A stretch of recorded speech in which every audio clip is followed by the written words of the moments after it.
ce débat. On passe plutôt côté club avec une information du coup qui a été dévoilée par l'équipe hier. Le PSG a choisi Luis Enrique comme futur coach. Est-ce que ça fait un moment qu'on en parle? Est-ce que ce choix, il vous convainc? Nicolas, si tu veux commencer, ben vas-y. Ah, totalement, totalement. Je pense que Luis Enrique, j'ai même envie de dire que par rapport aux pistes qu'il y avait avant, c'est un petit peu inespéré de se trouver avec un coach de cette dimension au Paris Saint-Germain. Alors, c'est pas complètement fait, mais visiblement, c'est en très bonne voie. Déjà, il faut noter que ça serait, s'il venait au Paris Saint-Germain, le premier coach à avoir gagné la Ligue des Champions depuis Carlo Ancelotti, qui était parti en 2013. Donc déjà, je pense que psychologiquement, le fait d'avoir un coach qui a gagné avec des champions, on en avait déjà parlé auparavant, c'est déjà pas pareil.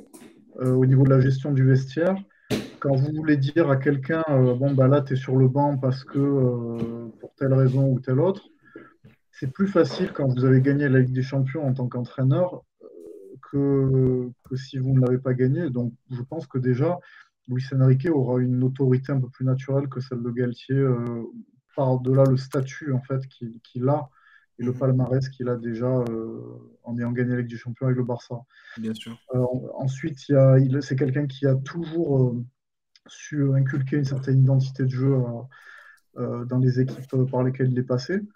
Alors, ça s'est un peu moins vu à la Roma, au Celta Vigo, c'était une équipe moins élevée, mais au Barça, il avait clairement une identité de jeu bien définie.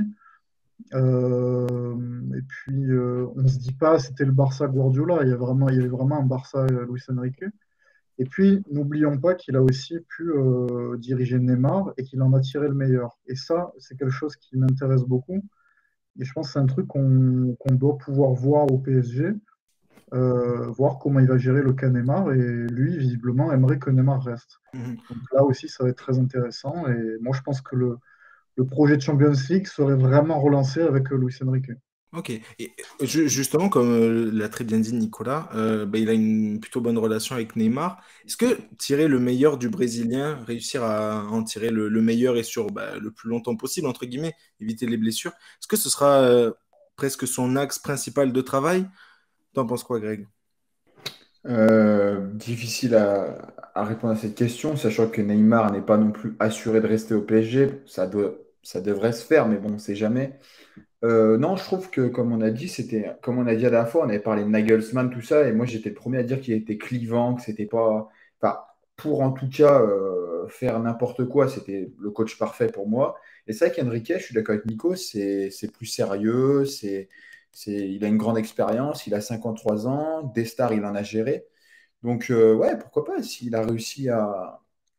s'est bien entendu avec Neymar, il a réussi à le remettre un petit peu dans le mood, pourquoi pas? Maintenant, il faudra qu'il gère aussi, on verra, mais peut-être Mbappé, d'autres stars. Il y a aussi peut-être des Espagnols qui vont peut-être rester. Peut-être Fabian Ruiz va. Alors, je ne sais pas s'il est réellement en instance de départ, mais peut-être qu'il va rester aussi vu qu'il le connaît. Et puis après, il va pouvoir aussi voilà, activer ses leviers. Il a quand même, je pense, un bon carnet d'adresses. Donc je trouve que pour Paris, ce ne serait pas un mauvais choix. Maintenant, voilà, il a plus de club, enfin plus de club. Sa dernière expérience, c'est la sélection espagnole. Donc on verra bien. Mais c'est vrai que ça peut être, moi je dis que ça peut être intéressant. Maintenant, c'est toujours la même chose, hein, comme on disait la dernière fois, il faut que les dirigeants lui laissent les pleins pouvoirs et ça on verra bien. Mais en tout cas, je Bien, trouve que c'est un choix intéressant.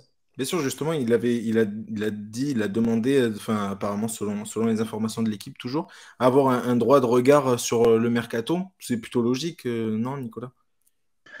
Bah ça, je pense que ça doit être une évidence que l'entraîneur doit avoir un droit de regard sur le mercato.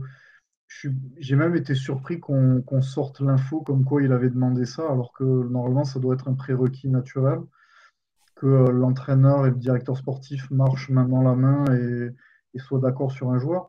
Moi, je vois mal un directeur sportif venir dire, imposer à son entraîneur un joueur dont il ne veut pas.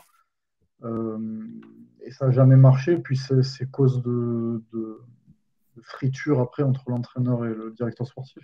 Donc je pense que le fait que Luis Enrique veuille imposer certaines conditions, ça me paraît tout à fait logique. En plus, il connaît le contexte parisien parce qu'il en a entendu parler forcément. Les entraîneurs, ça va, ça vient, et il y a toujours les mêmes problèmes qui ressurgissent. Donc il a voulu probablement assurer ses arrières quelque part en ayant presque, si ce n'est pas les pleins pouvoirs, au moins beaucoup de pouvoir sur le recrutement.